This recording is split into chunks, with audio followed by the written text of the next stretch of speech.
We are now deep in the heart of summer vacation for millions of families and millions of students all across this country. And it's a wonderful time, something that families look forward to, maybe some parents more so than others. But it's a very strange summer in Newtown, Connecticut. It's the first summer that 20 families are waking up every morning without a 6 or 7-year-old that they planned on spending days at the beach or afternoons at the park or mornings getting their kids ready for what would have been their second grade year. It's a very different summer, this summer in Newtown, Connecticut. And a lot of people ask me, how is the community recovering? How are they coming back from this? And while there is some rebound happening, it is still very much a community in crisis. When students go back to school in the fall, they're not going to be going back to Sandy Hook Elementary School. That school is going to be knocked down. We're going to have to build a new one. There's just no way that families, teachers, administrators can return to that place. And so once again this fall, the students of Sandy Hook Elementary School will be bused one town over to a school that was up until January of this last year, a place that none of them had seen, and they will once again be in a year of transition. Once again, for many families, still a year of crisis. And I'm not sure that any of those families could imagine in the days and weeks after the shooting on December 14th of last year, that when they sent their kids back to school, their surviving brothers and sisters in the fall of 2013, I don't think that very many of them could have imagined that in that intervening time, in response to the most vicious mass school shooting in this country's history, that the response from the United States Congress would be nothing. Zippo. Zero. This is a summer of crisis in Newtown. It'll be another difficult fall.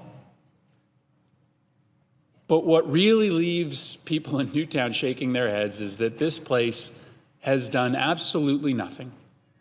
That when their kids return back to school, the laws of this nation will be no different, will do nothing more to protect their sons and daughters when they return, as will millions of other kids across the country, to school in September. And it's not like we haven't seen since Newtown more evidence for why we need to change our laws. Madam President, I've come down to the floor virtually every week since this horrific incident to remind people that the tragedy has not ended, that since December 14th, 5,893 people have been senselessly killed by guns.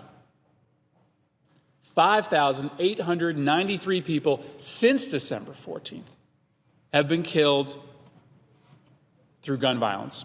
And so, Madam President, I think that we should continue to talk about who these people are, that we should give voices to these victims so that it's not just the 26 and 7-year-olds that you have all heard so much about Jack Pinto and Dylan Hockley and Noah Posner and Grace McDonald. You know these kids, and I'll continue to talk about who they were and who they could have been.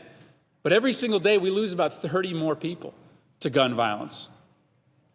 Last June, we saw a mass shooting that was eerily similar to the one in Newtown, a mass shooting in Santa Monica, California, in which 5 people were killed, the father and the brother of the gunman, but also 3 completely unrelated and innocent bystanders who just happened to be in and around the school when this young man, 23 years old, deeply disturbed, just started firing almost indiscriminately and randomly on his way to and at the campus.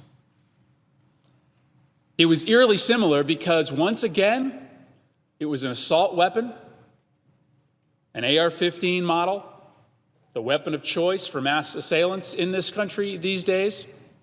And once again, he had high-capacity magazines, reportedly 1,300 rounds of ammunition were on his person. Now, every case is unique, but over and over and over again, these mass shootings are occurring with the same type of weapons and the same type of high-capacity ammunition. And we do nothing to acknowledge this trend. So let me just talk to you for a second about who these people were that were killed that day in California, because they have stories that aren't unlike the 5,800 plus stories that I could tell on the floor if we had time with respect to the people who have died since December 14th. Carlos Navarro Franco was 68 years old. He was the groundskeeper at the college for 22 years. He was dedicated to two things above all, that college and his family. That's what the president of the college said after his death. Everything Carlos did was for the college and for his family. He was truly a family man. The president of the college said he was a dedicated husband and father, an integral part of Santa Monica College's family.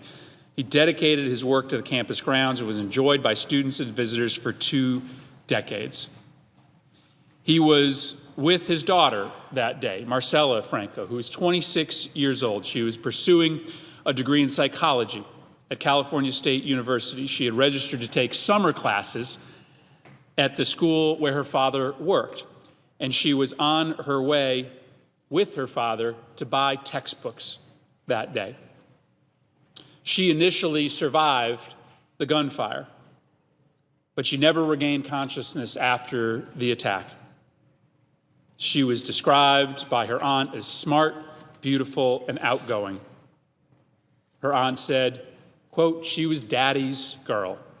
So the blessing is they went together.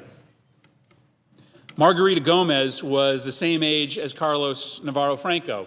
She lost her life that day. She was very fondly referred to on campus as the recycle lady, because you could see her almost every weekday walking around campus, rolling her cart, picking up used bottles and cans, plopping them in her cart, and then bringing them to get recycled. Obviously, most people thought that she was homeless and that she was collecting these bottles and cans as a means to be able to survive. It wasn't the case. She had actually been diagnosed with diabetes, and it was her doctor's recommendation that she exercise more. She was also an active member of the Senior Latino Club that met every Thursday at Virginia Avenue Park. And she was very interested in the St. Jude's Children's Research Hospital cause, a charity that the Senior Latino Club happened to give money to. And so she put these two things together, a recommendation that she should exercise more and an interest in helping this club and the charity that it was affiliated with. And so she decided that she would take this cart, take it around town for exercise, pick up cans and bottles, recycle them, and donate the money to charity. The recycle lady, Margarita Gomez, was walking around campus that day, picking up cans and bottles so that she could take the money to help sick kids. And she was gunned down by an assault weapon using high-capacity ammunition clips. It's a pretty unbelievable story. These three special individuals, along with the father and the son, are amongst the 500, 8,093.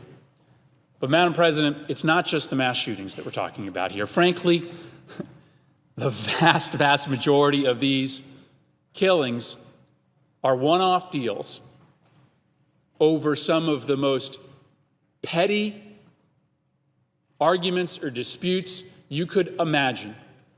But because guns are so easily found, so readily accessible in our neighborhoods, these silly arguments end up in deaths. Like one that happened in my state of Connecticut just a couple weeks ago on June 16th. Isaac Smith was a couple days away from graduating New Britain High School. He was a great athlete, played football and baseball, and he was hoping to continue playing those sports after high school as he went to college. He talked to his friends a lot, apparently, about how proud he was going to be to graduate. Well, on the night of June 16th, police received a call around midnight of gunshots. They arrived at the scene and found Isaac Smith a couple days away from graduation in his driveway with a gunshot wound to the back of his head. Police are still trying to figure out what happened, but apparently he was involved in a transaction for a pair of high-end sneakers when something went wrong. And the other guy that he was either selling the sneakers to or buying the sneakers from, 26-year-old Jonathan Gibbs of Meriden, shot him over a pair of sneakers. That's who these 5,893 people are. They're victims of mass violence. They're victims of senseless gunfire. But they all share something in common, which is that they deserve a response from the United States Senate and the House of Representatives. They deserve us doing something more than nothing. Now, at least the Senate brought a bill up on the floor earlier this year. We got 55 votes for a bill that wasn't perfect, but at least said that, you know what, criminals shouldn't have guns, and we should have a system that makes sure that that's the case, that, you know, gun trafficking, when you buy a mess load of guns legally and then you sell them illegally on the streets of our cities, that should probably be a federal crime. That we should have more resources in our mental health system to take care of people who want and need help.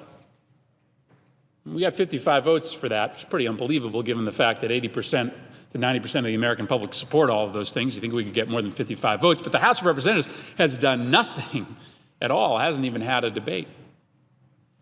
And these numbers will just continue to mount. Next week I'll be down here and the number will probably be north of 6,000, and then back after the October recess, it'll be creeping up to 7,000. And you know what? We can't get rid of every single one of these deaths. I'll admit to you, this guy, Jonathan Gibbs, who shot Isaac Smith, he was a legal gun owner. He didn't actually have a criminal history. But the fact is that, well, not every single one of these deaths is preventable. Many of them are. Many of them are.